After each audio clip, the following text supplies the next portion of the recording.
러시아는 36쪽 이제 재배와 이용에 따른 분류, 말씀드렸던 대로 이제 재배와 이용에 따른 분류는 작부 방식에 따른 분류, 경영면에 따른 분류, 토양 보호와 관련된 분류, 그다음에 사유작물 용도에 따른 분류 이렇게 구분한다는 거 먼저 항상 인식하고 책을 봤으면 좋겠고요. 작부 방식에 따라서는 이제 논작물, 밭작물, 벼처럼 논에서 재배되는 작물, 논작물, 그다음에 주로 이제 밭에서 재배되는 작물, 콩이나 옥수수 등의 작물 등이 주로 이제 밭작물이죠. 대부분은 이제 작물들은 대부분 밭작물이고요. 수도작물은 이제 벼 외에는 별로 없죠. 그다음에 앞작물, 뒷작물 이게 이제 우리가 뒤에 가서 작부 체계를 배울 때 이제 공부하게 될 텐데, 아무튼 이제 그 작부 체계상 이제 간작, 혼작 이런 것들을 할 때 앞에 재는 작물 또는 이제 그 또 주작물 또는 앞에 재배되는 작물들이 이제 주작물로서 재배가 되고, 그다음에 그 일항 사이라든지 이런 데 재배되는 이제 그 부작물 또는 후작물 또는 뒷작물 이런 용어로도 사용이 돼요. 이런 용어로.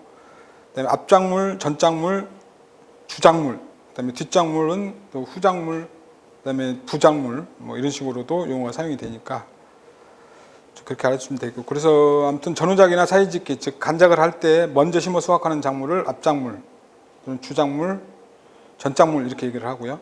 뒤에 심는 작물은 이제 뒷작물, 후작물, 부작물 이런 식으로 용어를 사용합니다. 그 밑에가 이제 그런 내용이고요. 그러니까 앞작물이나 뒷작물, 주작물, 후작물 어떤 개념으로 사용하느냐에 따라서 용어를 좀 달리한다는 것의 의미고요. 그다음에 중경의 상대적인 말이 이제 심경이에요. 중경이라는 용어도 이제 그 재배 기술 쪽에서 이제 좀 많이 사용되는 용어니까 용어 자체는 좀 기억을 하셔야 되는 내용이고요.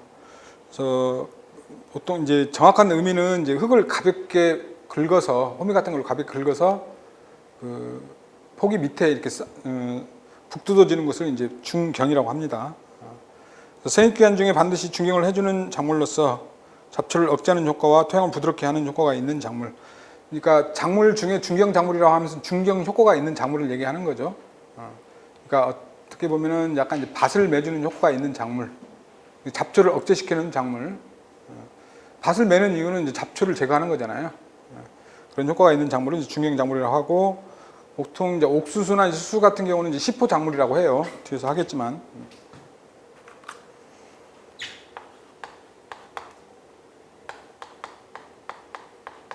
시포 작물로서 이제 다른 이제 그 잡초들과의 이제 경쟁에서 이제 유리하기 때문에 잡초 발생을 이제 적게 하는 그런 효과가 있는 작물이다 이렇게 볼 수가 있고요. 그다음에 휴한 작물은 아까 얘기했던 주로 이제 그 휴한 하는 그 곳에 재배하는 작물, 그러니까 지력 증강을 위해서 재배하는 작물 이렇게 볼 수가 있고요. 그래서 휴하는 대신에 작물을 재배하면 지력이 더욱 잘 유지할 수 있기 때문에 매년 경각할 수 있도록 윤작 체계에 항상 삽입되는 그런 작물로서 이제 휴한 작물은 주로 이제 그 지력을 높이는 그런 콩과 작물들, 비트나 클로버 등이 이제 휴한 작물이다 이렇게 볼 수가 있고요.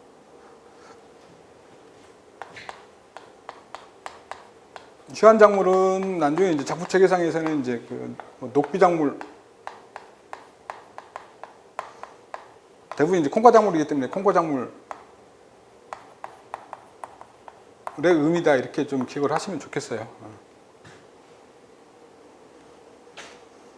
그다음에 37번 윤작 작물. 그래서 윤작 체계상 중경 작물이나 휴한 작물처럼 윤작 체계에 삽입되는 작물. 그래서 잡초 방제 효과가 있거나 그다음에 지력을 증강시키기 위해서 삽입되는 작물들을 윤작 작물이라고 합니다. 그래서 아까 얘기했던 거는 이제 중경 작물의 휴한 작물들이 이제 작부 체계상 윤작 작물로 작부 체계상 포함되는 작물이다 이렇게 보면 되고요. 그다음에 동반 작물, 단연생 초기의 산초량을 높이기 위해 섞어서 뿌리는 작물처럼 서로 도움이 되는 특성을 지닌 작물. 그래서 이제 나중에 이제 혼작 같은 경우 이제 그 목초류 혼작 같은 경우는 키가 큰 작물하고 이제 작은 작물, 이제 어떤 지상부의 이제 그 공간 점유라든지 지하부의 공간 점유 등을 달리하는 작물 등이 주로 이제 동반 작물이다 이렇게 볼 수가 있고요. 대파 작물, 가뭄이 심해서 벼를 못 심고 대신 메밀 등을 파종해서 재배할 때 이를 대신 파종하는 작물, 대파 작물, 그렇죠? 또는 이제 대용 작물이라고도 하고요. 이제 벼는 이제 비가 와서 이제 논에 물이 있어야지 이제 뭐 이양을 하는데, 계속 이제 가뭄이 들어서 비가 안 오면 다른 작물로 심어야 되죠. 그렇죠? 그때 사용하는 작물. 대부분 그 잡곡류들이 이제 대파 작물로 사용이 됩니다. 우리가 앞에서 잡곡 했었죠. 잡곡류, 잡곡류. 피, 기장 이런 작물들, 메밀. 비교적 이제 그 가뭄에 잘 견디는 작물들이 이제 대파 작물이다 이렇게 볼 수가 있고요. 구황 작물 해서 기후가 불순한 흉년에 비교적 안전한 수확을 얻어서 사람이 이용되는 작물이 이제 구황 작물이다.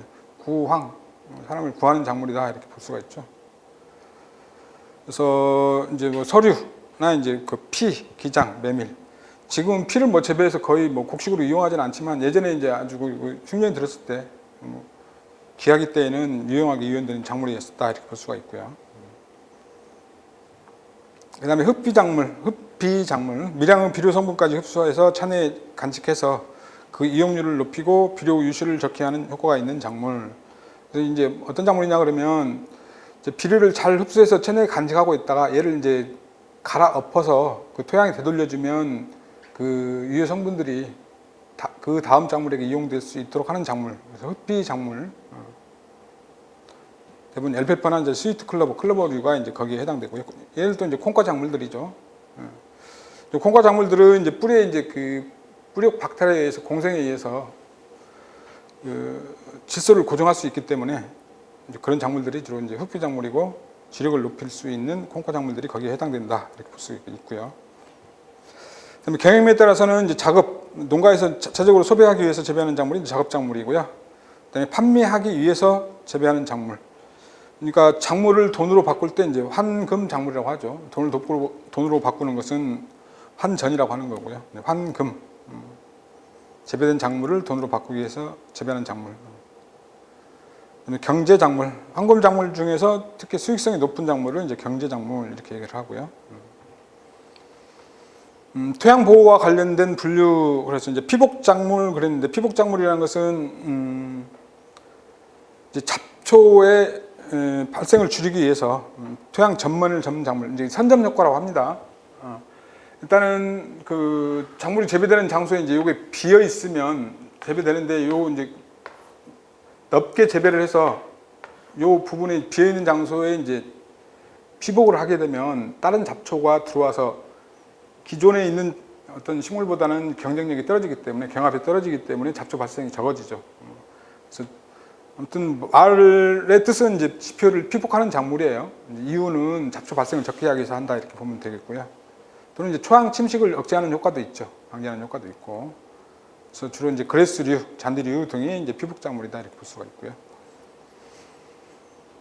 토양 보호 작물, 내식성 작물. 그래서 피복 작물처럼 토양 침식을 막아서 토양 보호 효과가 큰 작물들을 이제 토양 보호 작물. 일반적으로 피복 작물하고 토양 보호 작물은 이제 의미상 별로 차이는 없어요. 그다음에 토양 조성 작물, 그래서 토양을 보호하고 지력을 높이는 효과를 가진 작물, 주로 콩과 목초류가 이제 토양 조성 작물이다.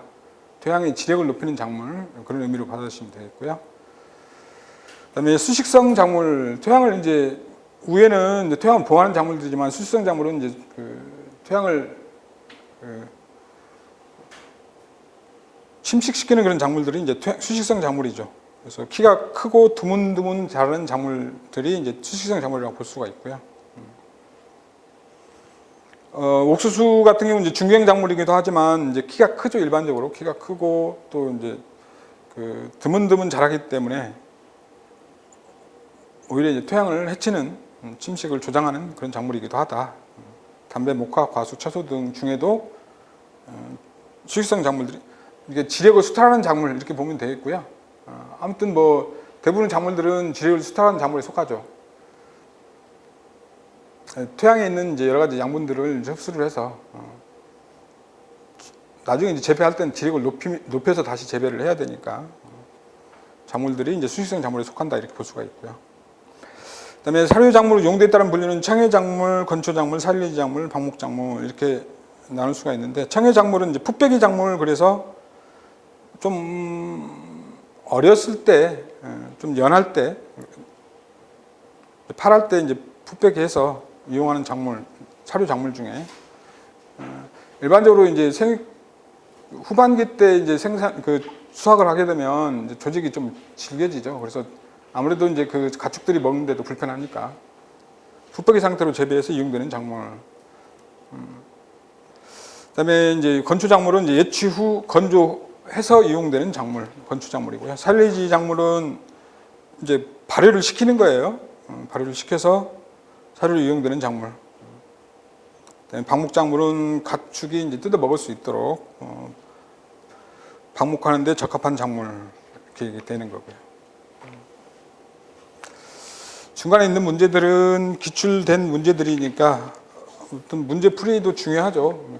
출제 경향이 어떻게 되는지, 어떤 내용들이 출제되는지 좀 살펴볼 수 있는 내용들이니까.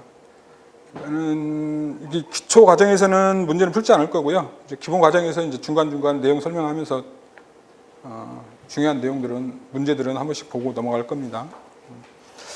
48쪽부터 49쪽까지 시작해서 50쪽, 51쪽까지, 그 다음에 이제 52, 53, 거의 출제가 안 되는 내용이에요. 그리고 뭐 내용들은, 중요한 내용들은 여러분들 그 보시다시피 이제 밑줄로 기존에 출제됐던 내용이라든지 꼭 알아야 되는 내용들은 좀 표시를 해놨으니까 그 정도 내용만 좀 보시고요. 너무 내용들을 꼼꼼하게 볼 필요는 없다. 내용들이. 출제가 안 되는 내용이다. 한 번 출제됐었어요. 한 번. 그 지금 밑줄친 내용들 위주로 보시면 되겠다. 자, 59쪽. 이제 재배 일반 내용들은 작물, 이제 뭐 어떤 작물이라든지 재배에 대한 정의, 그 다음에 이제 작물의 분류, 그 다음에 기원지 뭐 이런 내용들이 있었고요. 그래서 그 내용 중에서 한두 문제 정도 출제가 된다 이렇게 볼 수가 있고요. 자, 59쪽 변이, 유전에서 변이의 종류.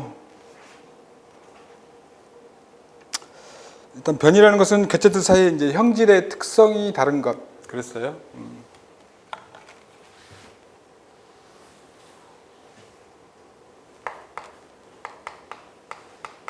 형질이 있고 특성이 있고. 변이 중에 형질이라는 것은 이제 예를 들면 이제 완두 같은 경우 종자의 모양 그러면은 모양 자체, 종자의 모양이라는 건 형질에 해당되는 거고요. 그렇죠? 특성이라는 것은 얘가 이제 뭐 둥근 형태냐 아니면 주글주글한 주름진 형태냐 이렇게 얘기하는 게 이제 특성이다 이렇게 구분할 수가 있죠. 그렇죠? 형질하고 특성에 대한 용어도 조금 구분해서 좀 기억을 하시면 되겠고요. 왜냐면 이제 계속 사용해야 되니까 형질하고 뭐 특성. 그다음에 유전 변이가 크다는 것은 유전량이 다양하다는 것이다. 이 지문도 잘 나오는 지문이에요. 출제 그 지문에 문제 지문에 잘 나오는 지문이다.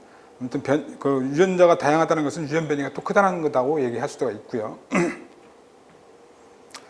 그다음에 자연계에서 발생한 유전 변이는 자연 진화의 기본 요인이 된다. 변이가 어떤 진화의 요인이 된다 그런 얘기죠. 그다음에 육종은 기본 소재가 되기도 하고요. 육종에서 많이 다루는 게 이제 변이죠. 처음에 변이의 창성에 의해서 새로운 품종으로 이제 그 육성을 하게 되죠. 그런 내용들이 이제 육종에서 우리가 배우는 내용이고요. 그다음에 유전 여부에 따라서 이제 유전 변이하고 환경 변이로 나누는데.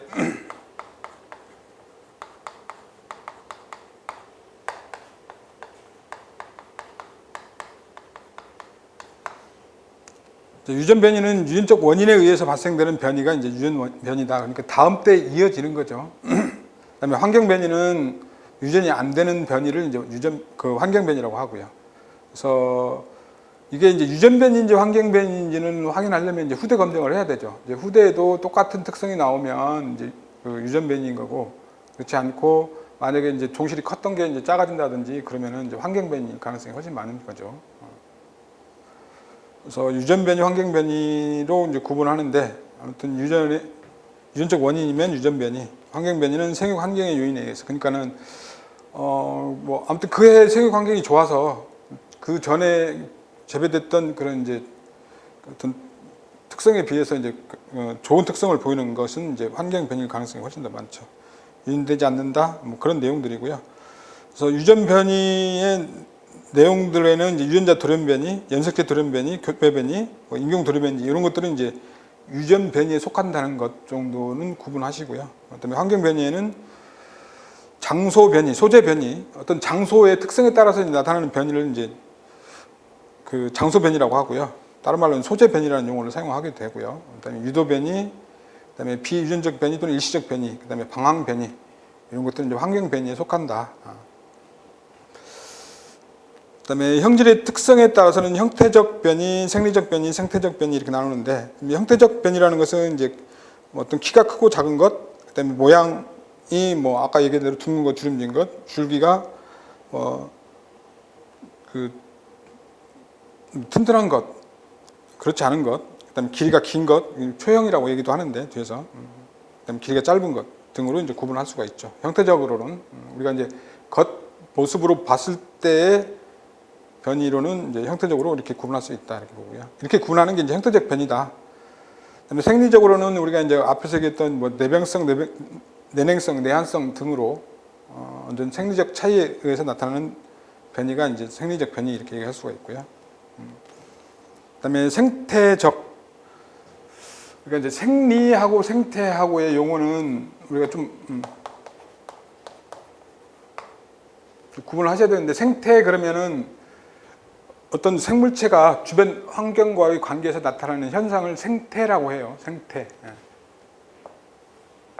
생리라는 것은 식물체 내의 어떤 그 특성 변화에서 나타나는 현상이 이제 생리고요. 생리. 생태라는 것은 어떤 생물체가 주변 환경과의 상호 관계에 의해서 나타나는 현상. 이렇게 보시면 되겠고요. 그래서 지역 정의성이라든지 이제 뭐 원리금성이라든지 조만성이라고도 하죠. 조만성이라든지, 그다음에 조식했을 때 적응성 등과 관련된 것은 이제 생태적 변이라고 한다 이렇게 볼 수가 있고요. 그다음에 변이의 양상에 따라서는 이제 불연속 변이, 연속 변이 좀 중요한 내용이고 시험에 좀 자주 출제되는 내용입니다.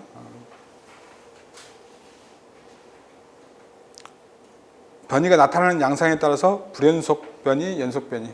불연속 변이는 연속하지 않는다는 게 어떤 변이가 딱딱 구분할 수 있게 떨어져서 나타난다는 얘기고요. 연속 변이는 중간이 없고 쭉 이어져 있는 형태의 변이를 이제 얘기를 하는 거겠죠. 그래서 개념상 이제 불연속 변이는 계급 사이에 뚜렷한 구분이 있어서 변이가 연속적이지 않을 때, 분리세대에서 불연속 변이를 하는 성질을 가지고 있는 변이가 불연속 변이다 이렇게 볼 수가 있고, 이제 사례를 보면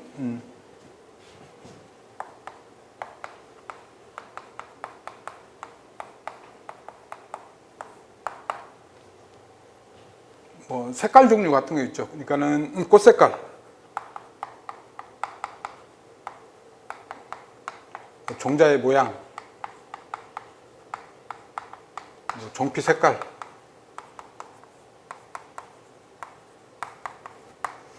그다음에 이제 까락의 유무,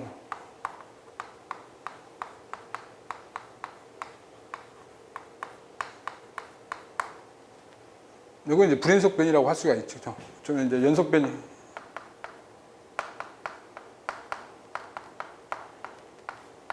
키라든지 무게,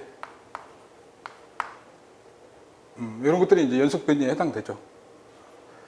키는 뭐 1m짜리, 2m짜리 딱 구분되는 게 아니고 1m, 2m 사이에도 여러 가지 이제 그 키들이 초형이 있으니까 그런 의미다 이렇게 볼 수가 있고요. 그다음에 반면에 연속 변이는 자연 집단뿐만 아니라 분리 집단에서도 개체 간의 변이가 연속적으로 나타나는 경우 이렇게 할 수가 있고요. 그래서 불연속 변이는 이제 질적 형질이라고도 할 수가 있고요. 연속 변이는 주로 양적 형질에 나타나는 현상. 그다음에 불연속 변이는 질적 형질에 나타나는 현상. 그래서 질적 유전을 하고 연속 변이는 이제 양적 유전을 하고.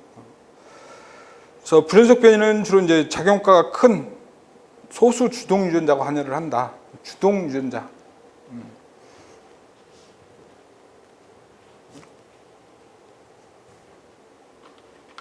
주로 불연속 변이는 이제 질적 형질이고요.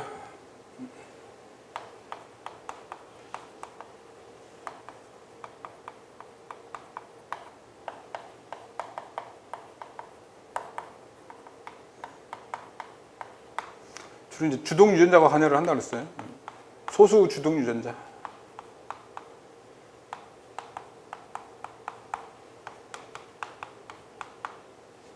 그러니까 어떤 그 유전자의 영향력이 큰 유전자가 적은 수의 유전자가 뭐 하나나 두 개 정도 이렇게 관여를 한다는 얘기죠. 얘는 이제 여러 개의 유전자.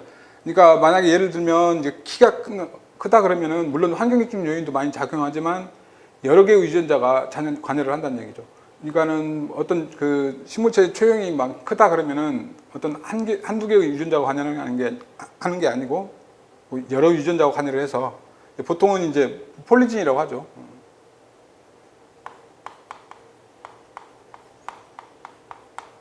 폴리진이라는 것은 어느 하나의 형질에 여러 개의 유전자가 작용하는 것을 이제 폴리진이라고 해요. 다수 유전자가 관여를 합니다. 그래서 다수 미동 유전자라고 하죠. 다수 미동 유전자가 관여하는 유전자. 보통 이제 뭐 동우 유전자 그렇게 되어 있는데, 동우 유전자라는 것은 어떤 하나의 특성에 관여하는 같은 뜻을 가진 유전자들을 이제 동우 유전자라고 해요. 뒤에서 이제 자세한 내용을 할 거고요. 용어 정도만 알고 계시면 되겠고. 그래서 브랜속 변이는 질적 형질이기 때문에 작용가가 큰 일반적으로 소수 주동 유전자가 관여를 하고, 유전력이 높은 소수 주동 유전자 이렇게 얘기할 수도 있고요. 연속 변이는 작용가가 작은 여러 개의 미동 유전자들이 관여를 해서 연속 변이를 나타낸다 이렇게 볼 수가 있고요. 그래서 일반적으로 브랜속 변이는 이제 환경의 영향을 거의 받지 않고요. 연속 변이는 환경의 영향을 크게 받습니다. 환경의 영향에 의해서도 키가 크다든지 중량이 무거워진다든지 이런 영향을 받을 수가 있다는 얘기죠. 사료는 아까 언급됐던 내용들이고요. 그다음에 키, 수량, 단백질 함량이라든지 품질, 분원수 여러 가지 등급으로 나타나는 형질 등은 이제 연속 변이를 하는 형질들이고요.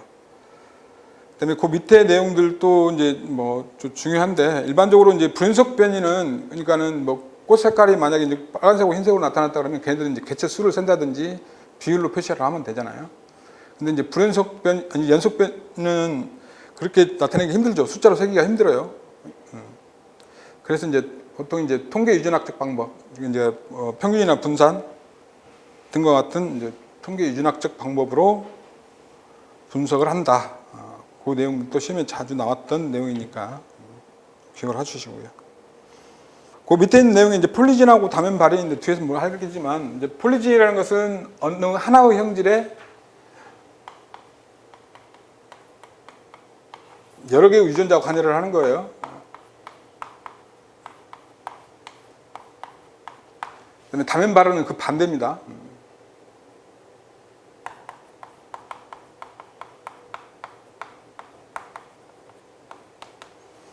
뭐 어떤 하나의 유전자가 여러 가지 형질에 관여를 하는 거예요. 뭐 A 형질, 뭐 B 형질,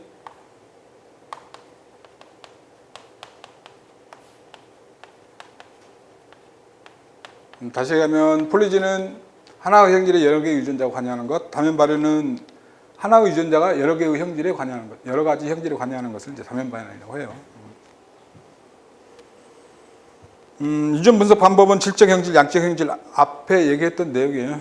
아무튼 질적 형질은 분석 변이를 하기 때문에 변형들이 구별이 쉬워서 아무튼 꽃 색깔 같은 거 구별이 쉽잖아요. 종필 모양, 종필 색깔이라든지 뭐 종자의 모양 이런 것들은 식별이 쉽기 때문에 주로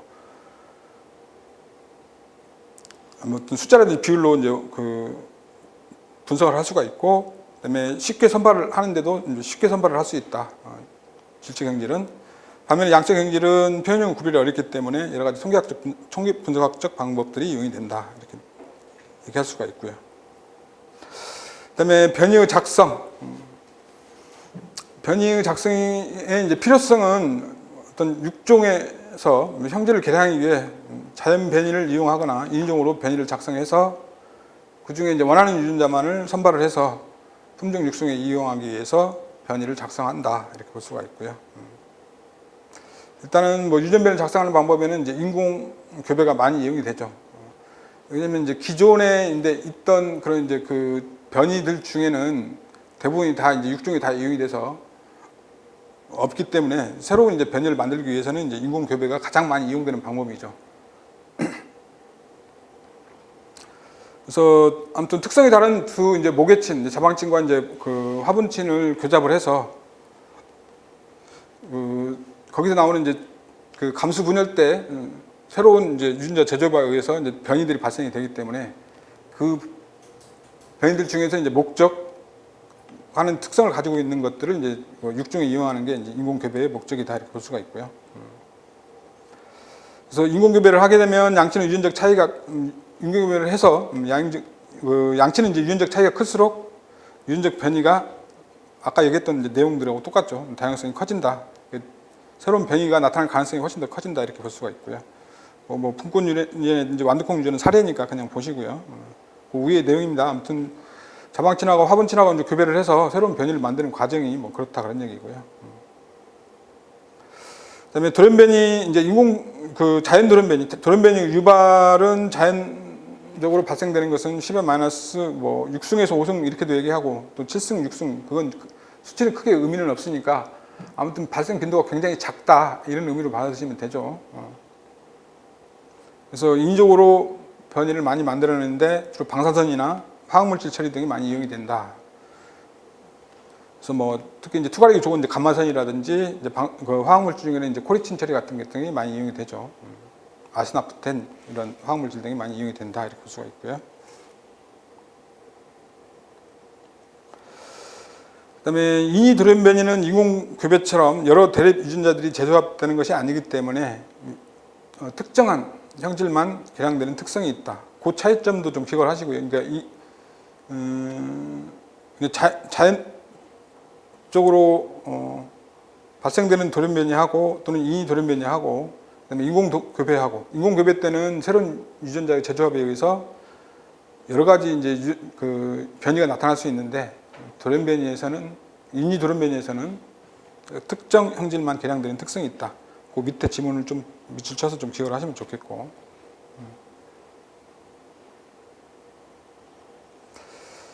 그다음에 이제 염색체 조작에 의해서도 이제 변이를 만들어냈는데 염색체의 이제 수와 구조를 변화시키면 흉체는 형태적 또는 생리적으로 다른 특성을 나타내게 되는 방법이 이제 염색체 조작이다 이렇게 볼 수가 있고요. 그래서 염색체를 인위적으로 조작을 하게 되면 반수체, 그다음에 배수체, 이수체 등의 유전 변이가 생기게 되는데 그런 것들을 이제 주로 육종에 이용하게 되죠. 그다음에 유전자 전환은 이제 그 유형 관계가 먼 이제 종속의 어떤 유용 유전자를 도입하기 위해서 사용하는 거예요. 도입해서 이제 변이를 만들어낼 때 사용하는 방법이 이제 유전자 전환이다 이렇게 볼 수가 있고요. 아무튼 그래서 생물 종에 관계없이 그러니까 예를 들면 동물의 유전자를 식물의 유전자에 도입한다든지 이런 것도 가능하죠.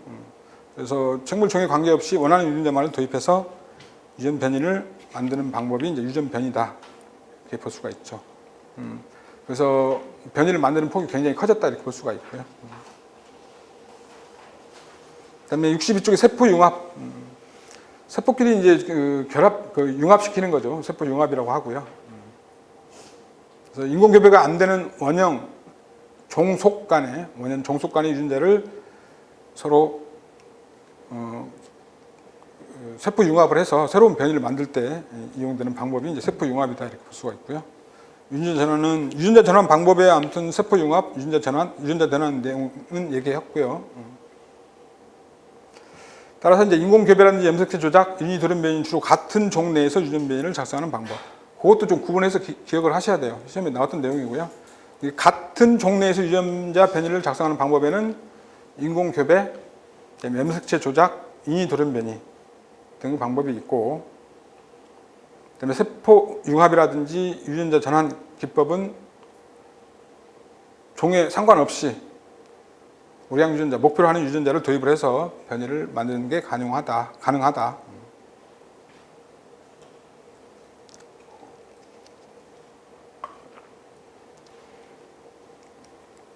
자, 그다음에 이제 변이의 선발인데, 이제 우리가 이제 변이를 만들었으면 그 변이가 우리가 목표로 하는 그 특성에 맞는지를 이제 검증을 해야 되는 게 이제 변이의 선발이다 이렇게 볼 수가 있고요. 그래서 변이 선발인 특성 검증을 할 수도 있고, 그다음에 형질 간의 이제 상관관계, 어떤 나타나는 특성을 보고 얘가 우리가 목표로 하는 그 유용한 유전자를 가지고 있는지 아닌지를 검증해서 이제 육중에 이용하는 게 이제 형질 간의 상관관계를 이용하는 방법이다 이렇게 볼 수가 있고요.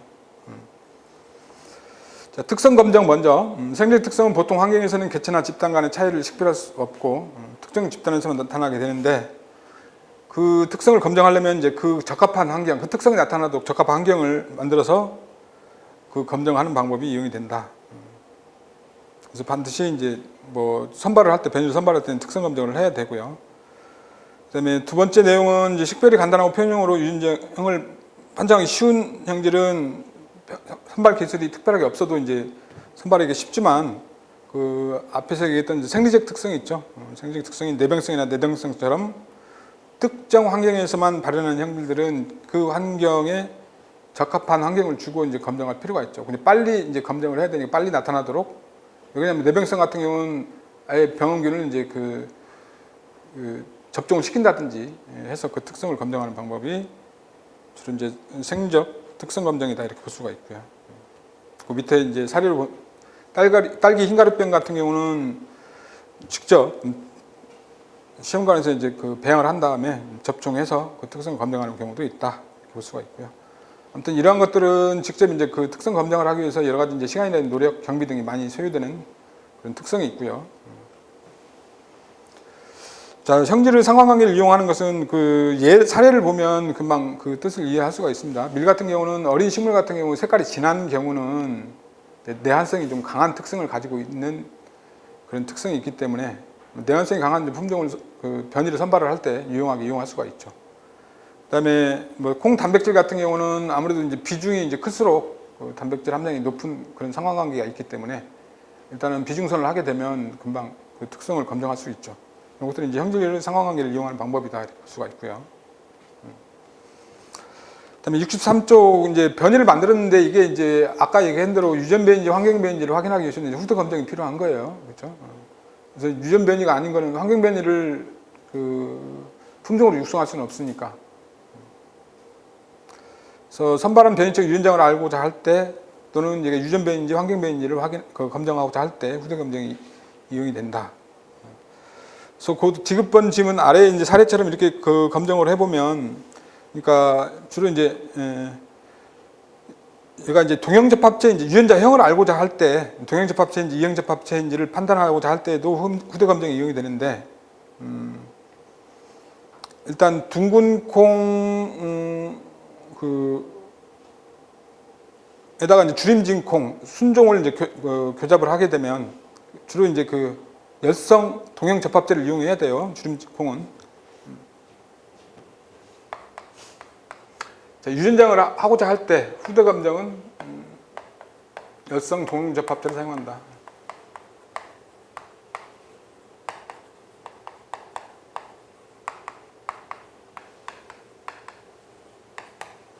여기다면 우성을 사용하게 되면 우성이 가려져서 이제 특성이 나타나지 않잖아요. 그래서 열성 동형 접합제를 사용한다 이렇게 볼 수가 있고요. 일단은 뭐 둥근콩하고 주름진콩하고 그 교잡을 하게 되면 F1 세대에서는 이제 모두 둥근콩이 나오죠. 그렇죠? 왜냐면 주름진콩이 이제 열성 순계니까. 이제 F2에서 이제 분리가 되는데 F2에서는 이제 둥근형과 이제 주름진형이 이제 분리되어서 나타나죠. 그렇죠? 그래서 A형의 유전자형은 이제 모두 둥글다. 그러면 A 유전자형은 이제 그 우성 동형 접합체일 거고요. 그다음에 이제 B하고 C 유전자형은 우성하고 열성이 이제 조합된 라지 R, 스몰 R 형태고, D 유전자형은 스몰 R, 스몰 R 형태의 열성 동형 접합체가 이제 분리돼서 나타나게 되죠. 그다음에 분자 표지 이용 선발, 그러니까 분자 표지 이용 선발을 하게 되면 이와 같이 이제 후대 검정이라든지 특성 검정을 할 때 할 필요가 없이 그냥 실험실 내에서 이제 어떤 그 특성을 갖는 그런 이제 유전자형을 선발을 할 수 있기 때문에 굉장히 간편하게 이용할 수 있는 방법이 요즘 많이 이용되고 있는 방법이죠. 분자 표지 이용 선발이다 이렇게 볼 수가 있고요. 뭐 약자로는 마크드 어시스티드 실렉션, 그래서 MAS라고도 합니다. 그래서 아까 얘기한 대로 이제 내병성이나 내병성 이런 것들을 검증할 때는 이제 포장해서 여러 가지 시간이라든지 경비, 그다음에 비용들이 들기 때문에 이런 분자 표지 이용 선발을 하면은 훨씬 더 빠른 시간에 정확한 선발을 할 수가 있다. 그런 유용한 방법이 이제 분자 표지 이용 선발이다 이렇게 좀 아시면 되겠고요. 자, 그러면 이제 식물의 생식 방법을 잘 알아야만이 이제 얘네들을 이렇게 인공 교배에서 변이를 선발할 때 유용하게 이제 기술을 이용할 수 있기 때문에 이제 생식 방법을 먼저 이제 이론적으로 이제 공부를 하게 되고요. 생식 방법에는 일단은 뭐 유성 생식과 무성 생식이 있죠. 이제 유성 생식 방법이 먼저 이제 기술이 되어 있고요. 첫 번째, 이제 벼를 예로 들면 세대 교번 먼저 볼까요?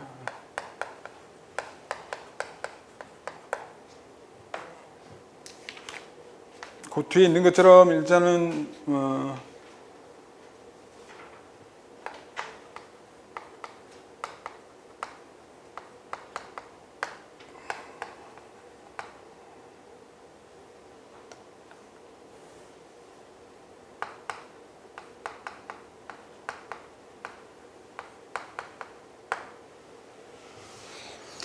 배낭 모세포가 이제 그 암술 여기 자방 내에 이제 그 배낭이 될 이제 그 분화된 세포가 존재를 하죠. 여기 분화된 세포가 이제 요는 이제 핵상은 EN이에요. 요것도 잘 알고 계셔야 되고요. 핵상이 EN. 배낭 모세포까지는 핵상이 EN이고 요게 이제 감수 분열을 해서 이렇게 네 개의 이제 대포자를 만들죠. 세 개의 요것들은 이제 퇴화돼서 없어져요. 여기 이제 건강하고 튼실한 하나의 세포가 이제 분열을 하죠. 감수 분열을 하죠. 이게 감수 분열이고요.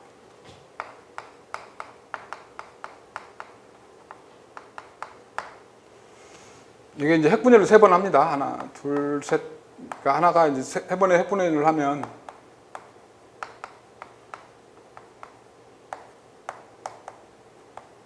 (3회) 배낭이 되죠. 배낭.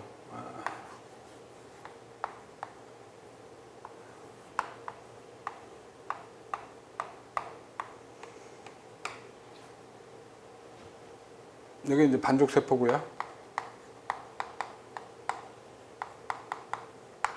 여기 이제 극핵,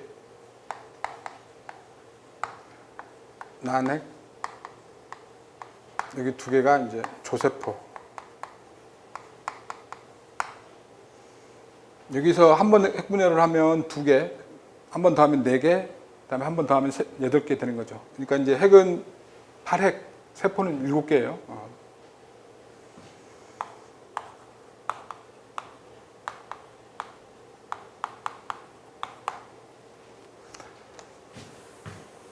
자, 이것들은 다 핵상은 N이죠. N.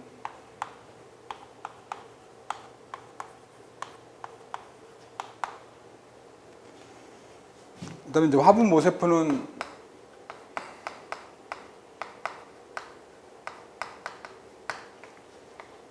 자, 한 번 화분 감수 분해를 하게 되면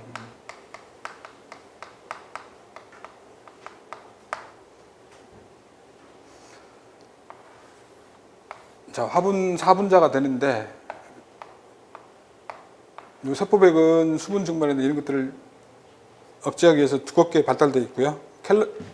칼로스 돌기라고 합니다. 자, 이런 것들이 이제 분리가 돼서 이렇게 하나 화분 세포가 되죠. 두꺼운 세포백을 가지고 있다고 해서 이렇게 표현하는 거고요. 요거 하나의 이제 화분 세포는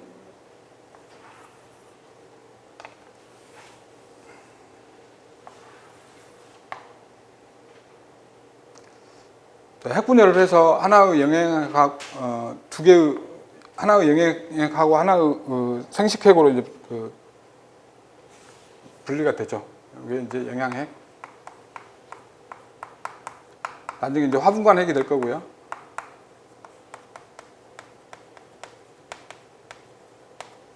얘는 생식핵. 얘는 이제 정핵이라고 하죠. 생식핵 역할을 하는 거죠. 수분에 관여하는 핵이다 이런 거 보면 되고요. 얘는 이제 한 번 핵분열을 더 하죠. 생식핵은. 그래서 이쪽에 하나의 생식핵과 두 개의 정핵으로 분리가 됩니다. 핵분열을 해서.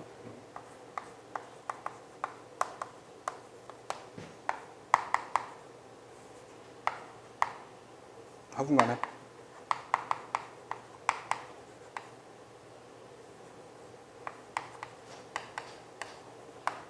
그래서 일반적으로 쌍둥이식물은 이제 중복 수정을 하죠. 요 정액 하나하고 요 극핵하고 결합을 해서 이제 배유가 되고요.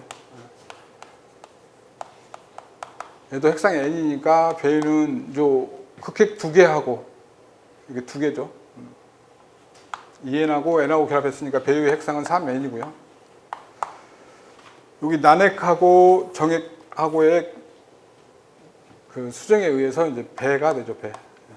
여기의 핵상은 2N이고요. N자리하고 N자리하고 결합해서 만들어진 기관이 이제 배다 이렇게 볼 수가 있고요. 그래서 배와 배유가 이제 수정을 하는 중복 수정을 하는 작물이다 이렇게 볼 수가 있겠죠.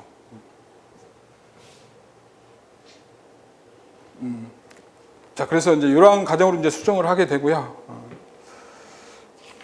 그 앞서 이제 뭐 유성 생식에서 이제 세대 교본에 대한 내용은 이제 그 EN 핵상의 EN 상태의 그 접합자하고 포사체 식물체하고 배낭 모세포하고 배낭 화분 모세포하고 요 단계가 이제 포사체 세대 EN 세대 이렇게 볼 수가 있고요. 감수 분열 이후 화분 모세포부터 수정할 때까지 요 세대가 이제 배우체 세대, 핵상의 N인 세대 이렇게 구분을 합니다. 핵상의 N인 세대를 배우체 세대, 그다음에 핵상의 EN인 세대를 이제 포자체 세대 이렇게 해서 EN 세대와 N 세대를 이제 번갈아가면서 교본하는 것을 세대 교본이라고 합니다. 그래서 64쪽에 이제 6번에 보면 변형의 생성을 했는데 포자체 세대는 감수 번열을 거쳐서 배우체 세대로 넘어가고 배우체 세대는 수정을 통해서 포자체 세대로 바뀌는데 그 사이에 이제 감수 분열을 하는데 생식세포를 만들 때 감수 분열을 하는데 감수 분열 과정 전기 태사기 때에 유전자 재조합이 일어나죠. 키아스마라고 하는 현상을 볼 수가 있고요. 자, 자가수정. 같은 개체에서 생성된 암배우자와 수배우자가 수정하는 것. 같은 개체. 자가수정을 하는 유성 생식을 주로 자식, 자가수정, 자식, 자가수정을 하는 유성 번식을 자식. 그래서 자식성 작물 그 밑에 사례는 기본적으로 좀 기억을 하셔야 돼요. 물론 이제 식용 작물학에서는 정확하게 이제 구분하셔야 되고요. 그 자식성 작물이 대부분이니까 타식성 작물 우리가 식용 작물에서 그거는 별도로 외울 거고요. 타가수정, 그래서 서로 다른 개체에서 생긴 암수 배우자 간의 수정에 의해서 이루어지는 것을 이제 타가수정이라고 하고 타가수정에 의한 유성생식을 타식. 타식성 작물은 세대를 진전하더라도 이제 개체의 유전자형은 주로 이제 이형 접합체 형태로 계속 남아 있게 되고요. 그 이제 자가수정 작물들은 대부분이 세대가 진전에 따라서 유전자형이 이제 동형 접합체로 순계로 되는 것을 이제 주로 또 육종에서 이용하게 되죠. 자, 그래서 타식성 작물 그러면 이제 식용 작물에서 4가지가 있는데 요거는 반드시 기억을 하셔야 되고요.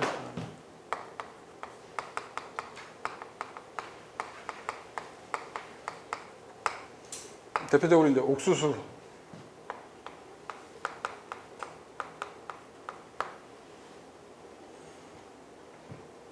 그다음에 이제 그 맹류 중에 호밀, 그다음 메밀, 율무.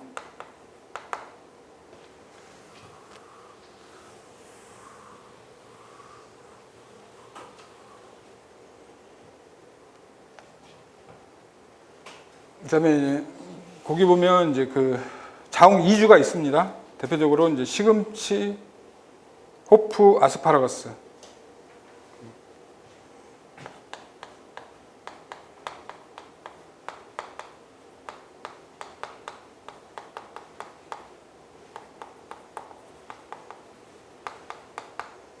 이거는 이제 계속 워낙 반복을 많이 할 거기 때문에 이제 알고 이제 나중에 가면 자연스럽게 알게 될 거고, 요거는 이제 자웅 이주 식물이라고 이것도 이제 별도로 이제 구분을 해야 되죠. 앞에서 말씀드렸던 것처럼 구분해야 되는 거고, 자웅 이주라는 것은 이제 우리가 꽃을 보면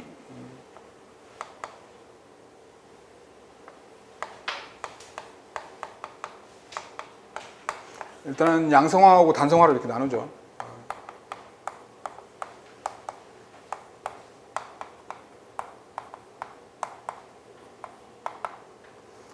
양성화라는 것은 한 꽃 내에 암술과 수술이 같이 있는 경우를 이제 양성화라고 하죠.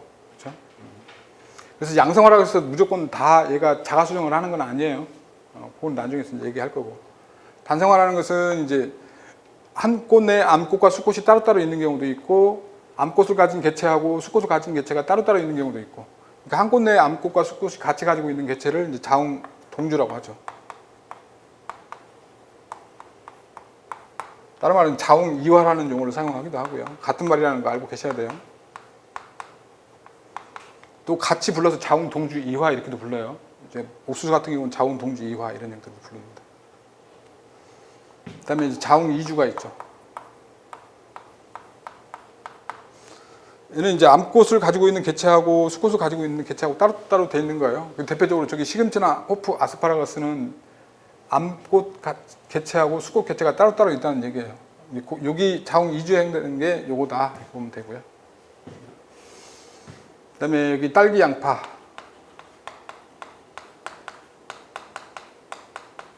자, 여기 두 개를 반드시 따로, 얘만 따로 기억하시면 되죠. 얘는 이제 식용작물학에서 워낙 많이 다룰 거니까 또 시험도 워낙 많이 나오고요. 여기 또 얘를 구분하는데 이제 학명으로 구분하는 경우도 있고 그러니까 학명까지 같이 반드시 기억해야 되는 내용이다 이렇게 볼 수가 있고. 그래서 다가수정 작물에는 이런 정도가 포함되고 나머지들은 대부분 자가수정 작물이 자식성 작물이다. 우리가 식용작물에 다뤘던 것들의 나머지들은 다 자식성 작물이다 이렇게 볼 수가 있죠. 뭐 콩 종류는 다 자식성이에요. 타식성 없어요. 콩과 작물들.